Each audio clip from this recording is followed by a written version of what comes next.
السلام عليك يا أبا عبد الله.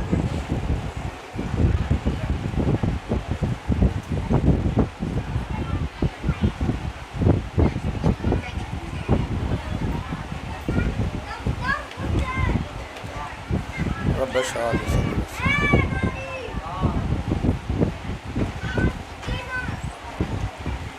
إن الله وملائكته يصلون على النبي يا أيها الذين آمنوا صلوا عليه وسلموا تسليما.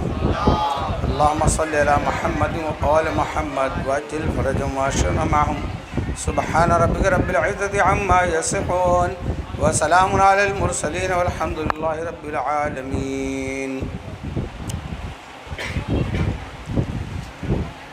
أعوذ بالله السميع العليم من الشيطان اللعين الرجيم. بسم الله الرحمن الرحيم. الحمد لله على ما عرفنا من نفسه وألهمنا من شكره وفتح لنا من أبواب العلم بربوبيته وجنبنا من شكه وشركه ونشهد أن لا إله إلا الله وحده لا شريك له ونشهد أن سيدنا ونبينا وحبيبنا ورحيمنا وكريمنا وغوثنا ومغيثنا ومغيثنا ومعيننا وسراجنا وأشرفنا وجاحرنا وصادقنا وطبيبنا وطبيب قلوبنا وشفاء صدورنا ونورنا ونور أولنا ونور آخرنا ونور ظاهرنا ونور باطننا ونور عرش ربنا ونور أرض ربنا ونور لوح ربنا ونور قلم ربنا ونور قرآننا سيدنا وسندنا ومأوانا وملجانا ومقتدانا وأعلانا وأولانا ومولانا الرسول المسدد المحمود الأحمد المصطفى الأمجد أبي القاسم محمد صلى الله عليه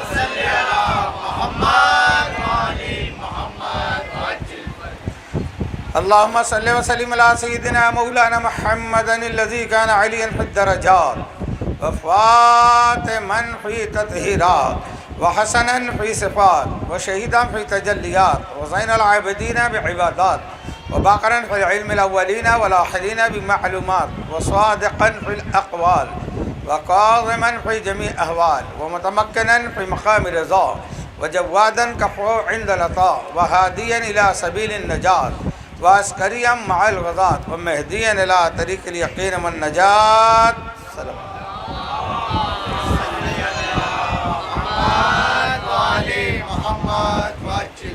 ولعنة الله على أعداء محمد وآل محمد من الأولين والآخرين من يومنا هذا إلى يوم الدين. أما بعد، قال الله تبارك وتعالى في القرآن المجيد والفرقان الحميد: أعوذ بالله السميع العليم من الشيطان اللعين الرجيم. بسم الله الرحمن الرحيم. والعصر إن الإنسان لفي خسر. صلوات. اللهم صل على محمد وآل محمد وعجل منا علينا ربنا إذ بعث محمدا. منا علينا ربنا إذ بعث محمدا أيده بيده أيدنا بأحمدا أرسله مبشرا أرسله ممجدا صلوا عليه دائما صلوا عليه سرمدا. شاہ است حسین بادشاہ است حسین دین است حسین دین پناہ است حسین سرداد نداد دست در دست یزید حقا کے بنا لا الہ است حسین. ہم گناہ گاروں سیاکاروں کے درمیان آمد اہل بیت پر بآواز بلند صلوات.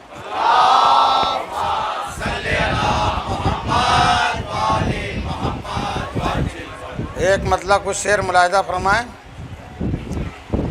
بغض علی نے اتنا گناہ گار کر دیا، بغض علی نے اتنا گناہ گار کر دیا، سجدوں نے ساتھ دینے سے انکار کر دیا. بغض علی نے اتنا گناہ گار کر دیا، سجدوں نے ساتھ دینے سے انکار کر دیا. اور چہرے منافقین کے نظروں میں آ گئے، چہرے منافقین کے نظروں میں آ گئے. ہم نے جو ذکر حیدر کرار کر دیا،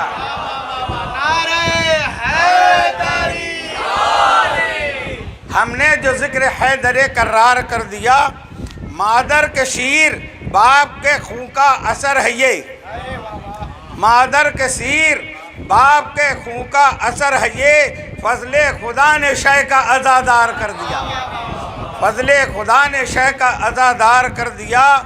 اور آج جس کا یوم ہے، ہلکی سی ایک ہنسی نے خوشی ساری چھین لی، ہلکی سی ایک ہنسی نے خوشی ساری چھین لی، اصغر نے حرملا پہ بڑا وار کر دیا، اصغر نے حرملا پہ بڑا وار کر دیا۔ خواجہ نے پنجتن کی ولا سے دیار میں، خواجہ نے پنجتن کی ولا سے دیار میں لاکھوں سیاہ دلوں کو پر انوار کر دیا، لاکھوں سیاہ دلوں کو پر انوار کر دیا۔ چوکھٹ کے ایک بوسے کی حمزہ نے کی دعا، چوکھٹ کے ایک بوسے کی، چوکھٹ کے ایک بوسے کی حمزہ نے کی دعا، زینب نے سارے روزوں کا زبگار کر دیا۔ نعرہ حیدری، نعرہ صلوات،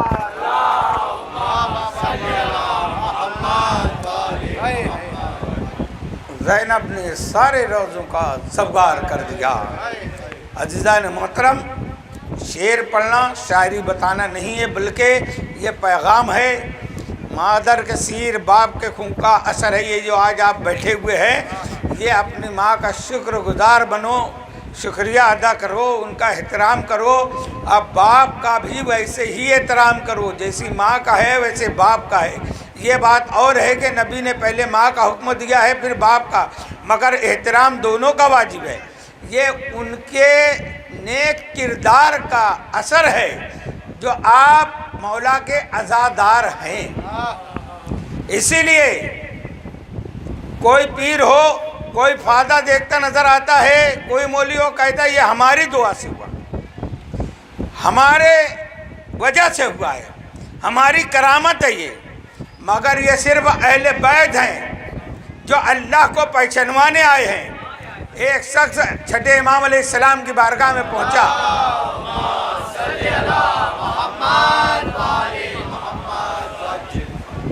کہتا ہے کہ مولا ہم کیسے پہچانے کہ ہم کو حق راستہ مل گیا ہے؟ کہا جب تم اپنے دلوں میں ہماری محبت کی ٹھنڈک محسوس کرو، جب اپنے دلوں میں ہماری محبت کی خوشبو محسوس کرو، ٹھنڈک محسوس کرو، تو سمجھنا تم راہ راست پر ہو۔ تو مولا جب ہم یہ سمجھے تو کیا کریں؟ یہ نہیں کہا کہ اللہ کا شکریہ ادا کرنا، یہ نہیں کہا رسول کا شکریہ ادا کرنا، یہ نہیں کہا ہمارے شکر گزار بننا کہ ہم نے کرم کیا ہے تو تم یہ لائق بنے ہو۔ کہا نہیں، اپنے ماں کا شکریہ ادا کرنا۔ اگر ماں کے قدم صحیح ہیں تو تم ہماری خوشبو اور ٹھنڈک کو محسوس کر سکتے ہو، اگر ماں کے قدم راہ سے ہٹ گئے تو تم ہم کو نہیں پہچان سکتے۔ صلوات علی محمد۔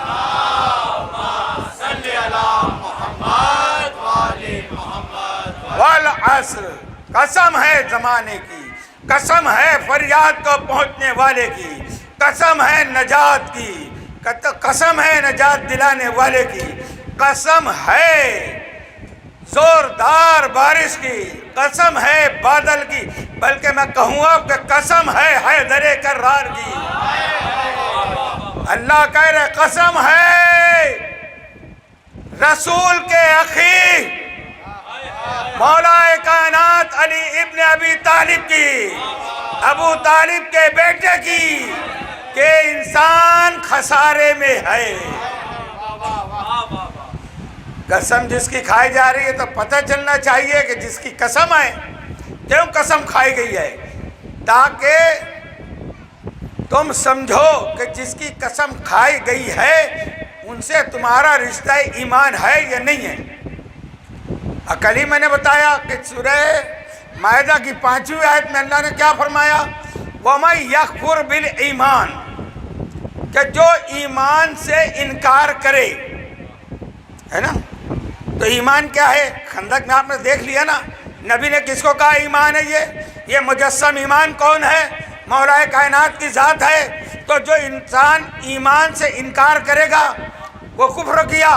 اچھا، آیت میں بل لگا ہوا ہے، وَمَن يَكْفُرْ بِالْإِيمَانِ۔ حاجی صاحب کمال کی بات ہے، آج میں توجہ دیا، وَمَن يَكْفُرْ بِالْإِيمَانِ، جو ایمان کے ساتھ کفر کرے۔ ایک طرف کا ہے ہم علی کو بھی مانتے ہیں، ایک طرف کا ان کو بھی مانتے ہیں، ایمان کے ساتھ ساتھ کفر کرے، فقد حبط عملہ، اس کا عمل حبط کر لیا جائے گا، اس کے سارے اعمال نابود ہو جائیں گے، رائے گاہ ہو جائیں گے، کوئی نام و نشان نہیں ہوگا اس کے نیک اعمال کا، اور کل قیامت میں وہ خسارہ اٹھانے والوں میں ہوگا۔ تو کیا نتیجہ، انجام کیا مل رہا ہے؟ اگر ایمان سے کفر کیا یا ایمان کے ساتھ کسی کو ایمان کے برابر سمجھا یا ایمان کے ساتھ کسی کو ان سے افضل سمجھا، توجہ ہے نا، پہلے یہ ہے، پھر یہ ہے، پھر یہ ہے، پھر علی ہے۔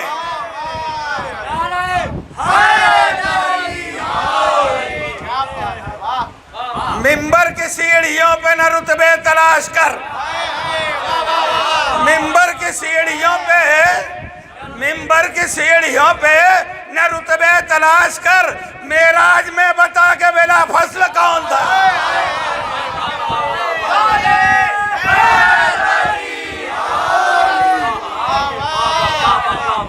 معراج میں بتا کہ بلا فصل کون تھا۔ وہ رسول کے بعد وہ آئے تو یہاں بیٹھے، پھر وہ آئے تو وہاں بیٹھے، ایک ایک سیڑھی اترتے جا رہے ہیں، تو جگہ ہی نہیں ہے تمہاری وہاں بیٹھنے کی، جو بیٹھنے والا تھا وہ وہیں آ کے بیٹھا، جو جانشین رسول ہے۔ تو ایمان کا مرتبہ جو ہے وہ وہی مقام ہے جو رسول کا مقام ہے۔ معراج میں بلا فصل ہے، ان کا عطا پتہ ہے، اگر ان سے افضل کوئی ہے تو معراج میں بتاؤ، معراج میں بتاؤ۔ کچھ واقعہ گڑھے گئے ہیں کہ فلاں پیر صاحب بھی وہاں تھے معراج میں، حضور یہاں سے وہاں تک چلے گئے، ان کو کسی کی سیڑھی کی ضرورت نہیں پڑی، جب عرش پہ چلنے لگے تو بولے وہ اپنا کاندھا لگائے تو حضور قدم رکھ کے گئے۔ سوچو، لانا بھی تھا تو کسی اور کو لانا تھا، جس کو علی سے افضل بتا رہے ہو۔ اور فیصلہ سن لو، فیصلے کی بات سنو۔ کس کا فیصلہ؟ میرا نہیں، آپ کا نہیں، کسی ایرے غیرے کا نہیں، ابو طالب کے بیٹے کا، رسول کی آل کا، سلطان الہند کا، خواجہ معین الدین کا۔ کیا فرماتے ہیں؟ اوصاف علی بگفتگو ممکن نیست۔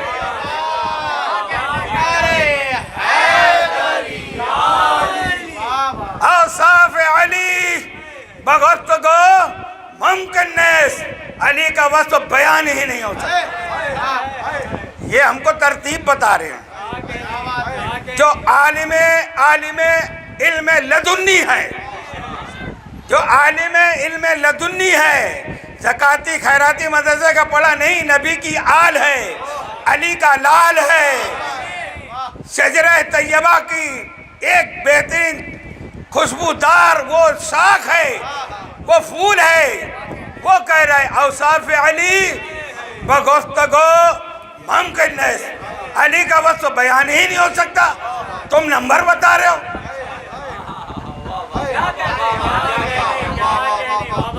اوصاف علی بگفتگو ممکن نیست، گنجائش بحر در سبو ممکن نیست، کہ ایک پیالے میں سمندر جمع ہو جائے، ایک کوزے میں سمندر آ جائے، ناممکن ہے۔ علی کی شان وہ ہے غریب نواز اس کو سمندر کہہ رہے ہیں. سمندر کی کوئی نہ ابتدا ہوتی ہے نہ انتہا ہوتی ہے، نہ کوئی تھا ہوتی ہے، کوئی اندازہ نہیں. تو غریب نواز کا علم یہ بتا رہا ہے کہ علی کون ہے؟ سمندر ہے. تو سمندر کو کوزے میں جمع نہیں کیا جا سکتا. جب غریب نواز نے فیصلہ کر دیا کہ جمع نہیں کیا جا سکتا تو تم کون ہو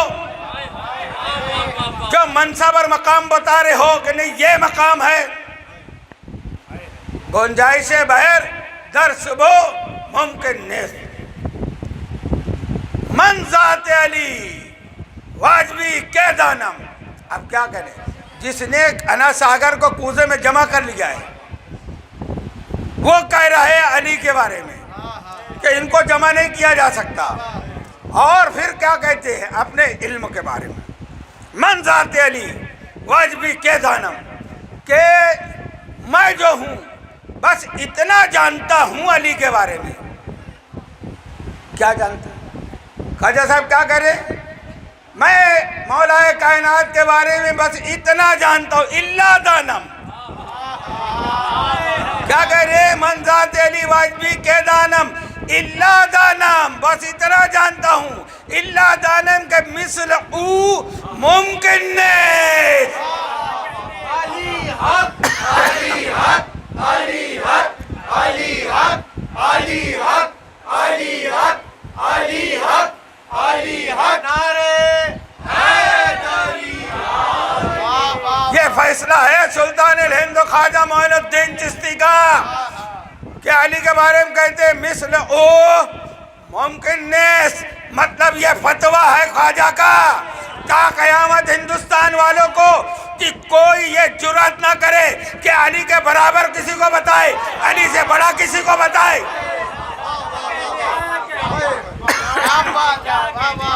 اس کے جیسا ہی نہیں ہے تو برابر کیسے ہوگا؟ جیسا نہیں ہے تو برابر کیسے؟ اور جب برابر نہیں ہے تو بہتر کیسے؟ اب جو بہتر بتائے تو سمجھ لینا نمک خواجہ کا کھا کر نمک حرامی کر رہا ہے ہندوستان.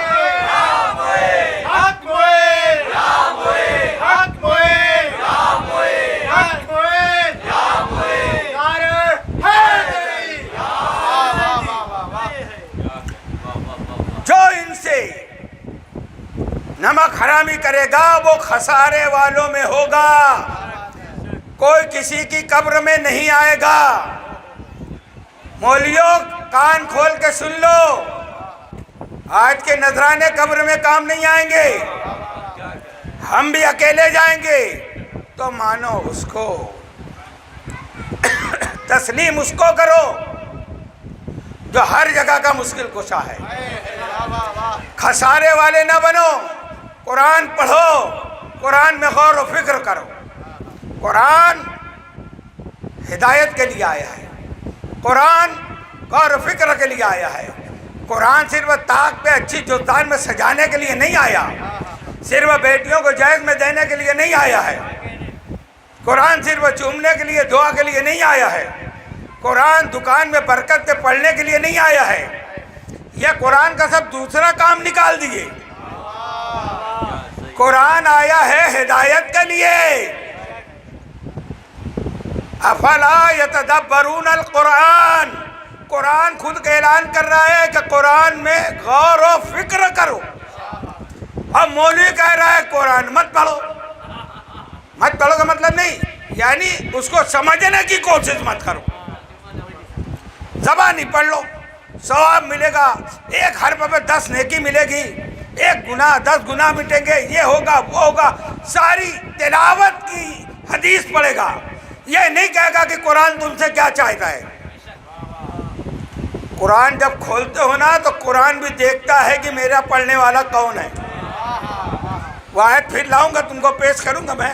قرآن کہتا ہے کہ جب کوئی مجھ سے ہدایت لینا چاہتا ہے تو میں اپنے معنی کھول دیتا ہوں. اور جو یہاں پر غدار مجھ کو پڑھتا ہے نا، جو میرے علی کا دشمن ہے، تو میں اس سے اپنے معنی کو چھپا لیتا ہوں، ان کو اندھا کر دیتا ہوں. اب یہ اتنا قرآن کر پڑھنے کے بعد بھی اگر ان کو پنجتن سمجھ میں نہیں آتے، علی کی فضیلت نہیں نظر آتی، حسین کا مقام نہیں سمجھ میں آتا، تو سمجھ لینا کہ قرآن نے ان کو اندھا کر دیا ہے۔ صلوات پڑھے بر محمد۔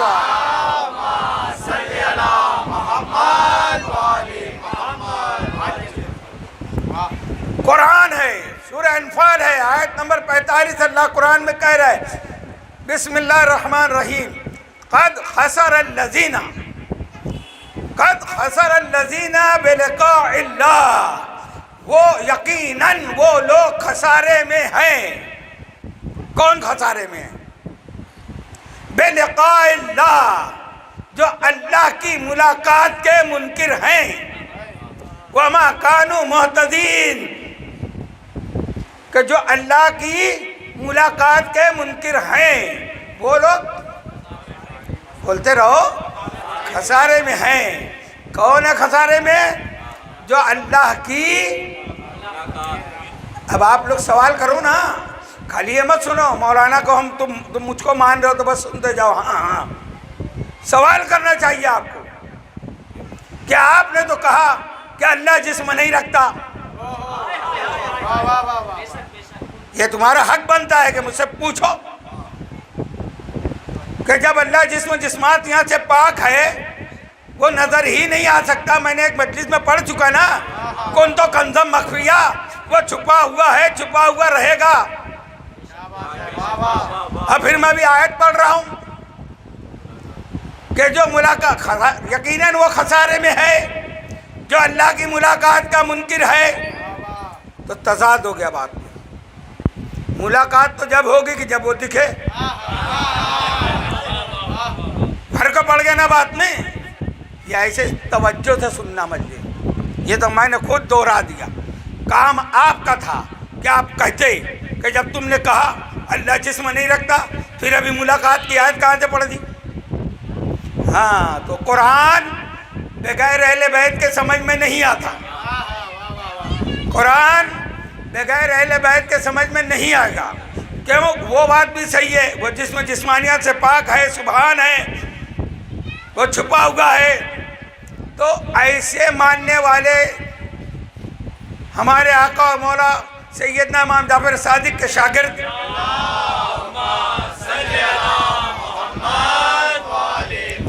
وہ پوچھتے ہیں کہ اے میرے مولا، اس آیت کا مطلب کیا ہے؟ کہ وہ لوگ خسارے میں ہیں جو اللہ کی ملاقات کے منکر ہیں۔ تو پھر اللہ جسم نہیں رکھتا، ہم کیسے ملاقات کریں گے؟ اب جواب سنو آل رسول کا، کہتے زیارتنا زیارت اللہ، ہماری زیارت اللہ کی زیارت ہے۔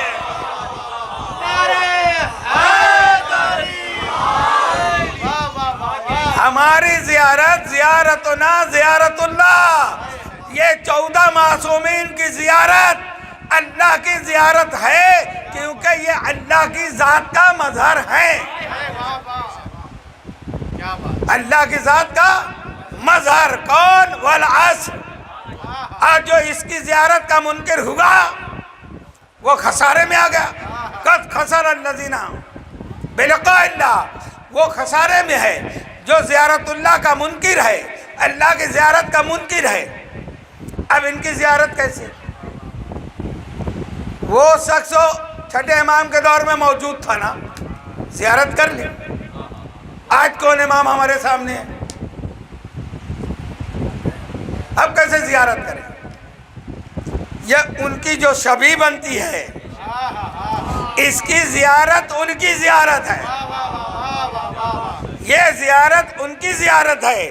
تعزیہ دیکھنا حرام ہے، یہ شیطان کا جملہ ہے، کیونکہ اس کو دیکھنا اللہ کی زیارت ہے۔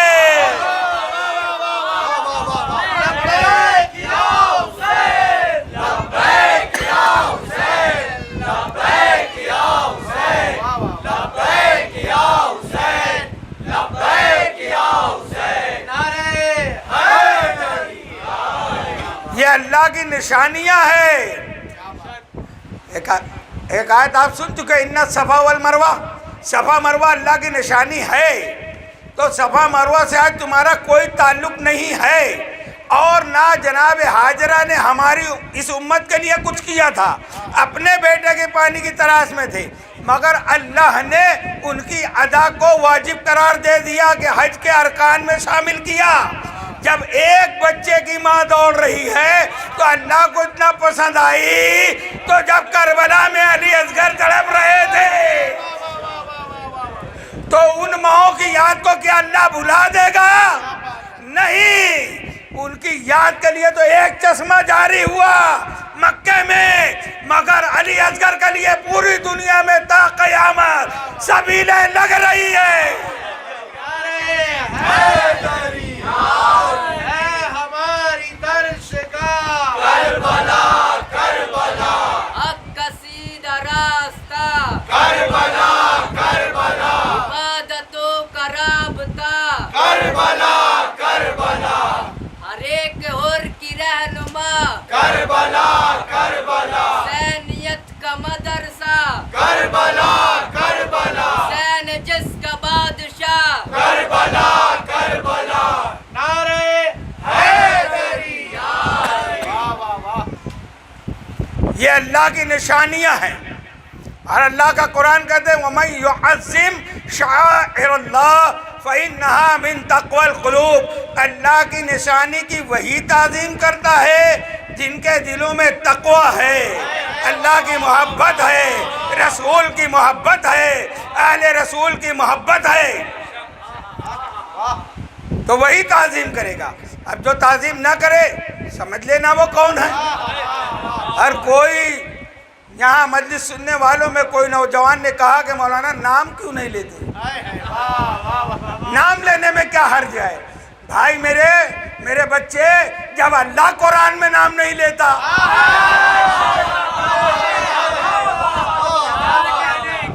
میں بھی نام نہیں لیتا، صفت تو بتاتا ہوں نا، اب پہچاننا آپ کا کام ہے۔ اللہ آپ کی اسٹڈی میں، آپ کی تعلیمات میں اضافہ کرے، آپ لوگوں کو معرفت اہل بیت سے لبریز کرے۔ نام لینے میں وہ مزہ ہی نہیں ہے، اللہ چاہتا تو لیتا۔ جب وہ ان اللہ علی کل شیء قدیر ہو کے نہیں لیتا تو میں کیوں؟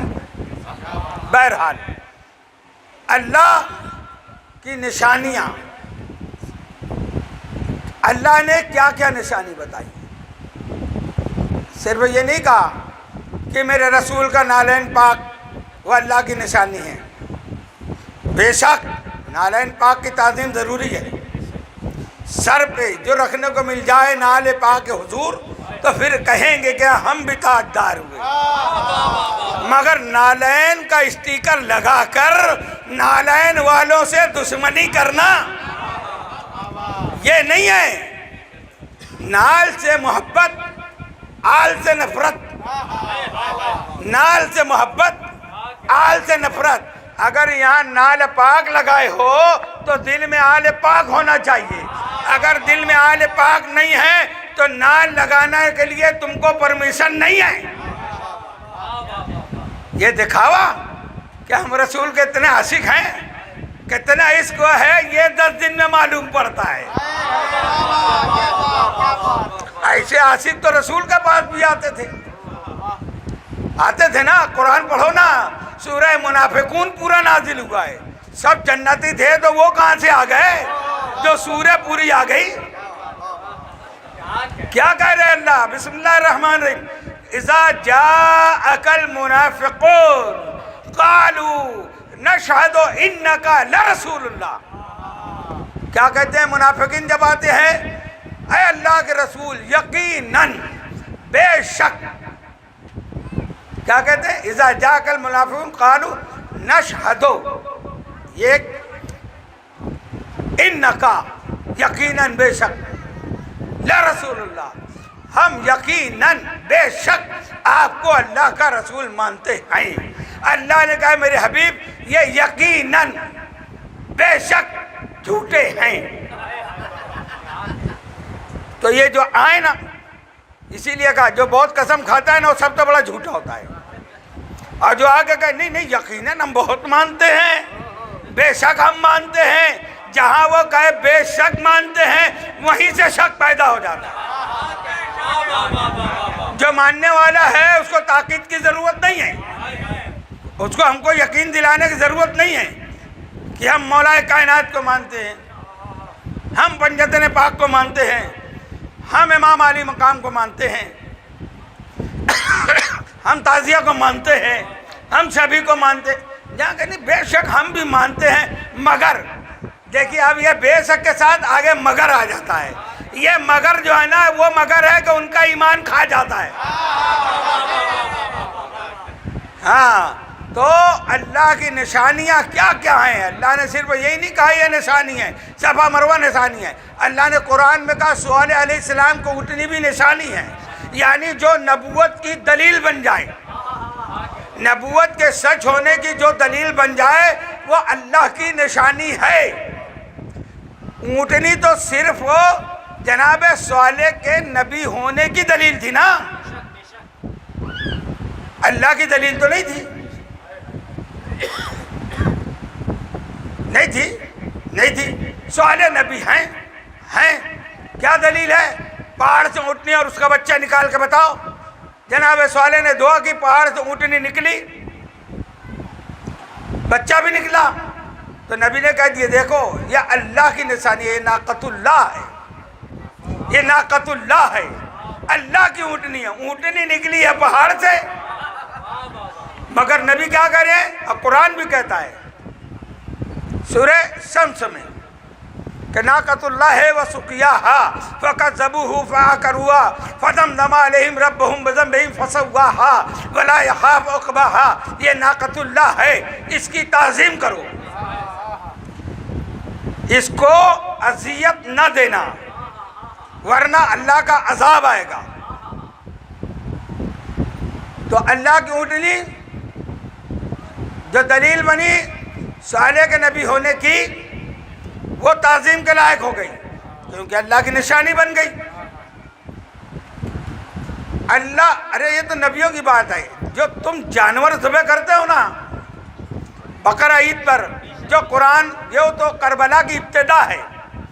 اللہ اللہ بائے بسم اللہ پدر، مانیے ذبح عظیم آمد پسر، اسماعیل کربلا کی ابتدا ہے۔ پھر کسی دن اس پہ تفصیلی بات ہوگی۔ تو کربلا کی ابتدا ہے اسماعیل، اس کی یاد میں ہم جانور ذبح کرتے ہیں، تو ہم کا حکم کیا ہے؟ اس جانور کو مارو مت، اس کو بھوکا نہ رکھو، اس کو پیاسا نہ رکھو، اس پر سواری نہ کرو۔ کیوں؟ کہ یہ اب اللہ کی نشانی ہو گئے، اللہ کے لیے قربان ہونے والے ہیں، ان کی تعظیم کرو۔ اور ان کے گلے میں جو رسی ہے، جب آپ حج کے لیے جائیں گے، اللہ آپ کو حج کی سعادت نصیب کرے، تو پہلے جانور بھیجے جاتے تھے تو گلے میں پٹکا باندھا جاتا تھا۔ اللہ نے قرآن میں وہ بھی ذکر کیا کہ ان کے گلوں میں جو رسی بندھی ہے نا، تم ذبح کر کے رسی پھینک نہ دینا، یہ اللہ کی نشانی ہے۔ جانور کے گلے کی رسی اللہ کی نشانی ہے جو اللہ کے لیے ذبح ہونے جا رہے ہیں۔ ارے جو جانور اللہ کے راستے میں ذبح ہو، اس کے گلے کی رسی بھی اللہ کی نشانی ہے۔ یہ سب تم تک بات آ گئی کہ آپ کے جانور میں بھی اللہ کی نشانی ہے۔ اب اللہ ہے، دلیل رسول سچے ہیں، دلیل قرآن سچا ہے، دلیل کون ہے؟ صرف پنجتن ہے۔ مباہلہ کے میدان میں گئے اور نصرانیوں نے ہار مان لی، کس کو دیکھ کر؟ ان پنجتن کو دیکھ کر ہار مان لی نا۔ تو کیا ہوا وہاں؟ کیا تھا؟ ہم آپ کو رسول نہیں مانتے، عیسیٰ اللہ کے بیٹے ہیں، مگر جیسے ہی یہ گئے سب منوا لیا۔ 3 دن سے رسول سے مناظرہ کر رہے تھے، ہے نا؟ 3 دن سے کر رہے تھے نا، نہیں مان رہے۔ رسول کہہ رہے نہیں عیسیٰ اللہ کے بندے ہیں، نبی ہیں۔ یہ کہہ رہے نہیں خدا ہیں، کچھ کہتے ہیں خدا کا بیٹا ہے، نہیں مان رہے۔ 3 دن کے بعد اللہ نے کہا میرے حبیب ان سے کہو فَقُلْ تَعَالَوْا ندعو ابنانا وابناکم ونسانا ونساکم وانفسنا وانفسکم فنجل لعنت اللہ علی الکاذبین. میرے حبیب ان سے کہو میدان میں آؤ، میدان میں آؤ، اور اپنے بیٹوں کو لاؤ، میں اپنے بیٹوں کو لاتا ہوں. تم اپنی عورتوں کو لاؤ، میں اپنی عورتوں کو لاتا ہوں. تم اپنے مردوں کو لاؤ، میں اپنے مردوں کو لاتا ہوں. اکٹھا میدان میں ہوں، اور جو جھوٹا ہو اس پہ اللہ کی لعنت. جو جھوٹا ہوگا اس پہ اللہ کی لعنت. یہ ہے موبائلہ. اب جھوٹا کون ہے سچا کون ہے یہ تو موبائلہ معلوم ہوگا. اب نبی کس کو لے کے چلے؟ بیٹوں میں. نبی کے ایک بیٹے اس وقت تو حیات تھے، بچپنا تھا. کیا نام ان کا؟ حضرت ابراہیم، جو ماریا قبطیہ کے بطن سے تھے. ماں ان کو نہیں لیا ہے ابھی. بیٹوں میں کس کو لیا؟ حسنین کریمین کو. ابنانا و ابناکم و نسانا و نساکم. تم اپنی عورتوں کو لاؤ، میں اپنی عورتوں کو. جمع ہے، جمع کا صیغہ ہے. عورتوں کو لاؤ، میں اپنی عورتوں کو لاتا ہوں. تو نبی تو ایک کو ہی لے گئے، کسی کو لیا بھی نہیں. جبکہ ان کے گھر میں ایک صدیقہ موجود ہے. تو معلوم ہوا نبی کے دور میں وہ نہیں تھی صدیقہ، یہ بعد میں لقب دیا گیا. اہل بیت کے لقب چرا کر ان لوگوں پر فٹ کرنا ان ملاؤں کی عادت ہے. طبرانی کی حدیث ہے صدیق اکبر فاروق اعظم صرف علی کا لقب ہے، اس کے علاوہ جو استعمال کرے وہ سب سے بڑا جھوٹا ہے.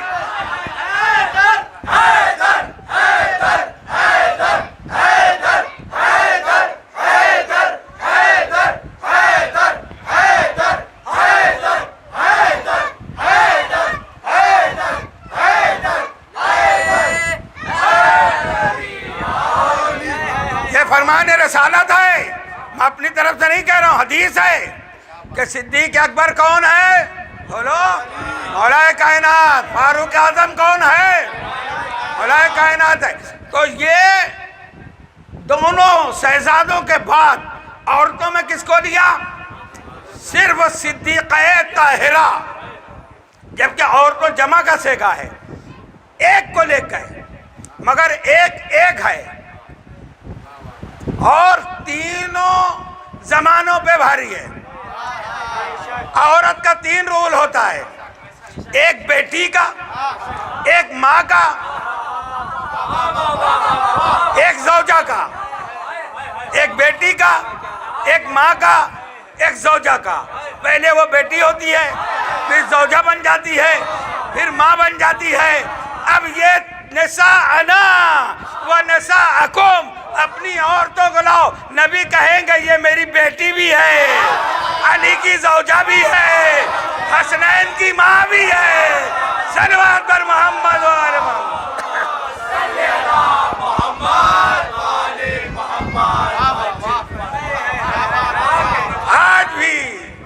آج بھی مسجد مباہلہ موجود ہے مدینے میں. جانا زیارت کرنا. رسول چلے تقریباً 1.5 کلومیٹر کا فاصلہ ہے. یہ اس شان سے قافلہ چلا پنجتن پاک کا کہ آگے آگے رسول پاک ہیں، گود میں سلطان کربلا ہیں، انگلی تھامے ہوئے حسن مجتبیٰ ہیں، ان کے پیچھے خاتون قیامت ہے، ان کے پیچھے حیدر کرار ہے. کتنا پردہ ہے سیدہ کا. رسول کے قدم پر سیدہ کے قدم پڑ رہے ہیں، اور پھر سیدہ کے قدم پر حیدر کرار کا قدم پڑ جاتا ہے. یعنی نشان قدم بھی سیدہ کا ظاہر نہیں. اچھا پھر بات کو پلٹاؤں. 3 دن مناظرہ جب ہو رہا تھا رسول سے، تو کیا نصرانیوں نے رسول کو نہیں دیکھا تھا؟ دیکھا تھا. مولا کائنات کو نہیں دیکھا تھا؟ حسنین کریمین کو نہیں دیکھا تھا؟ وہ تو ہمیشہ رسول کی گود میں دوست مبارک میں رہتے تھے. یہ چاروں تن کو تو دیکھا تھا.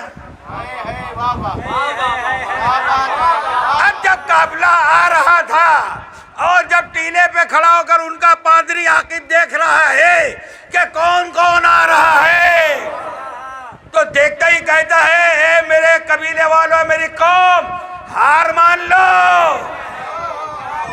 جزیہ دینا منظور کر لو، مباہلہ مت کرنا۔ ایک وجہ تو اس نے رات میں ہی بیان کر دی تھی کہ اگر محمد ان کے صحابیوں کے ساتھ آئیں، ان کے صحابیوں کے ساتھ آئیں تو مباہلہ کر لینا۔ یعنی پادری کو معلوم ہے کہ اس میں جھوٹے شامل ہیں۔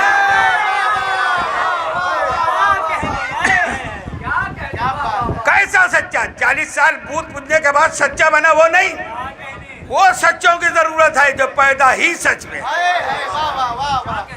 تو پہلے دن تو رات میں یہ کہہ دیا اگر صحابیوں کے ساتھ آئیں تو مباہلہ کر لینا، اور اگر اپنی آل کے ساتھ آئیں تو مباہلہ نہ کرنا۔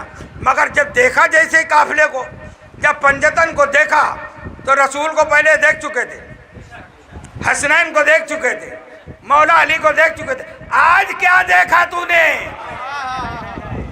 وہ دیکھ رہا ہے کہ رسول کے پیچھے ایک پردہ دار خاتون بھی آ رہی ہے، اور دور سے اس کو کیا نظر آیا کہ حوا آ رہی ہے۔ عیسائیوں کے نزدیک حوا کا بڑا مقام ہے۔ پھر قریب آیا تو اس کو نظر آیا کہ مریم آ رہی ہے۔ ارے جن کے آگے یہ سجدہ کرتے ہو وہی آ جائے۔ کہتا ہے مباہلہ نہ کرنا، نہیں کیا مباہلہ۔ تو اب اس میں جیت کس کی ہوئی؟ وہ لوگ اللہ کا بیٹا بھی مان رہے تھے تو اللہ کو بھی منوایا، پنجتن نے اللہ کو بھی منوایا، رسول کو بھی منوا لیا، قرآن کو بھی سچا منوا لیا، عیسیٰ کو بھی نبی اور بندہ منوا لیا۔ یہ ہے پنجتن۔ سوالے کی اونٹنی کھڑی سوالے کی نبوت کی دلیل ہے، پنجتن اللہ کے ہونے کی دلیل، رسول کی رسالت کی دلیل، قرآن کی قرآنیت کی دلیل۔ نعرہ تکبیر، نعرہ رسالت، نعرہ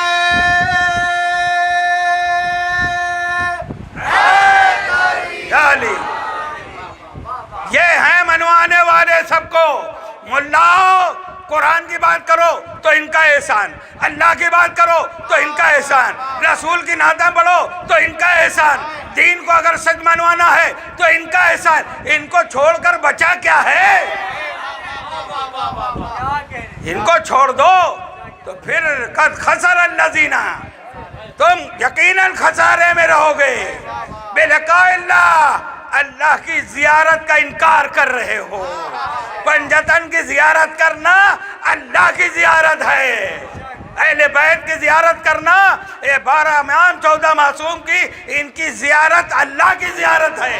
اور کہو گے کہ تم اپنی خطابت نہ کہہ رہے ہو، نہیں، پھر آؤ قرآن پڑھتا ہوں۔ صلوات پڑھے بر محمد۔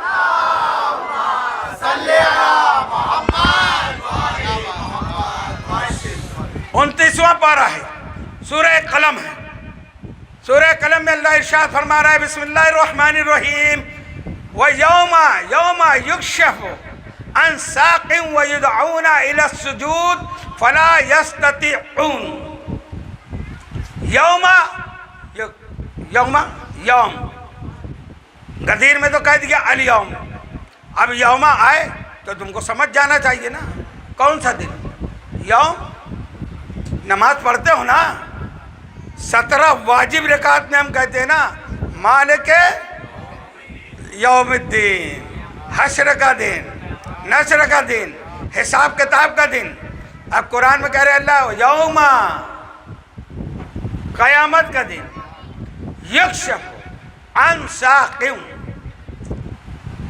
کہ قیامت کے دن پنڈلی کھولی جائے گی۔ ترجمہ پہلے سن لو، یوم یکشف عن ساق ویدعون الی السجود فلا یستطیعون۔ قیامت کے دن پنڈلی کھولی جائے گی اور حکم ہوگا اس کو سجدہ کرو، مگر وہ نہیں کر سکیں گے۔ اب دنیا دار مولوی جو اہل بیت سے قرآن نہیں لیتا، یہی ترجمہ ساق کا معنی پنڈلی ہے، مگر اہل بیت کے بغیر قرآن کہاں سمجھ میں آئے؟ یوم یکشف عن ساق، قیامت کے دن پنڈلی کھولی جائے گی۔ تو مولویوں نے اس سے اللہ کی پنڈلی مراد لے لی کہ کیا اللہ لنگی پہنتا ہے، پاجامہ پہنتا ہے کہ وہ اپنی پنڈلی کھول دے گا؟ روایتیں لکھنے والے بڑے بڑے محدث ہیں، شرم کرنا چاہیے۔ وہ نمرود کا تیر بھی پہنچا دیا اللہ کی پنڈلی میں لگا ہے۔ اور ایک روایت ہے، جب جہنمی جہنم میں چلے جائیں گے، جنتی جنت میں چلے جائیں گے، تو جہنم آواز دے گی حل من مزید، حل من، اور چاہیے، اور چاہیے۔ یہ حدیث ہے، یہ صحیح حدیث نہیں ہے، یہ بنائی ہوئی روایت ہے بنو امیہ کی، جہاں بھی لکھی ہو۔ مجھ سے کیا مطلب؟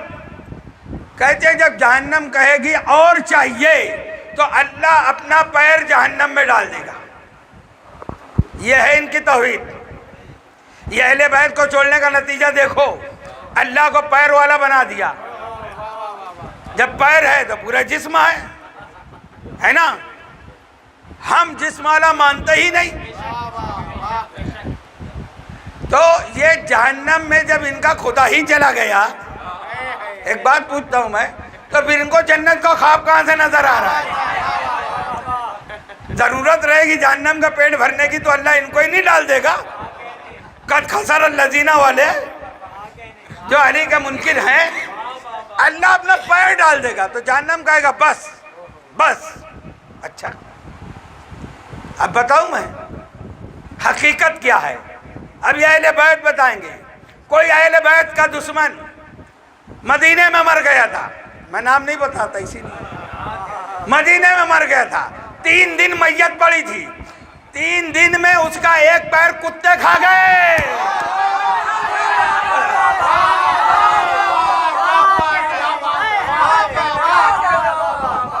ہے نا؟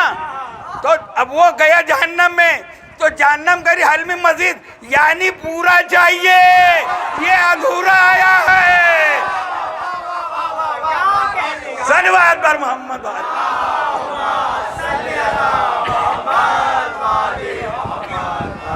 ہمارے اللہ کا جسم نہیں ہے، نہ وہ دکھے گا، نہ کل دکھا ہے، نہ قیامت میں دکھے گا، وہ چھپا ہوا ہے، چھپا ہوا رہے۔ اب پنڈلی ہے لفظ ساق کا معنی ہماری اردو میں۔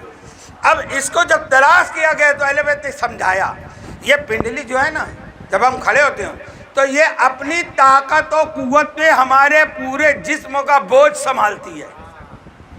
تو ہمارے پورے وجود کا بوجھ کون سنبھالتا ہے؟ پنڈلی سنبھالتی ہے۔ اب اس سے اور آسان مثال، یہ جو چھت رکی ہوئی ہے، یہ اس کا پورا بوجھ، اس کی پنڈلی کیا ہے؟ یہ پلر، یہ پلر جو ہے اس کی پنڈلی ہے۔ تو اب سمجھ میں آیا کہ پنڈلی سے مراد کیا ہے؟ اب اللہ کا دین ہے، اب اس کو جو سنبھالے ہوئے ہے، ہر ظلم سے، ہر آندھی سے، ہر طوفان سے، ہر دشمن سے، وہ ہے یہ 12 امام، یہ ہے اللہ کے دین کی ساق، یہ ساق دین ہے۔ اور قیامت کا دن جب ہوگا نا تو امام کہیں گے کن، سب اپنی اپنی قبروں سے نکلیں گے۔ اور 3 جگہ قرآن میں لفظ ساق آیا ہے، تو ایک جگہ تو یہ ہے کہ اتنی تیزی میں یہ قبروں سے چلیں گے کہ ان کی پنڈلیاں ٹکرائے گی، مطلب یہ ہولناکی کا منظر ہوگا، گھبراہٹ کا ہوگا۔ تو ایسے عالم میں سب کا درجہ ہوگا، انبیاء کا درجہ، صالحین کا درجہ، گناہگاروں کا الگ مقام، عابدین کا الگ مقام۔ اور جب میدان محشر میں سب جمع ہو جائیں گے تو جس کے کن کہنے سے مردے زندہ ہوں گے وہی اس دن کا مالک ہوگا۔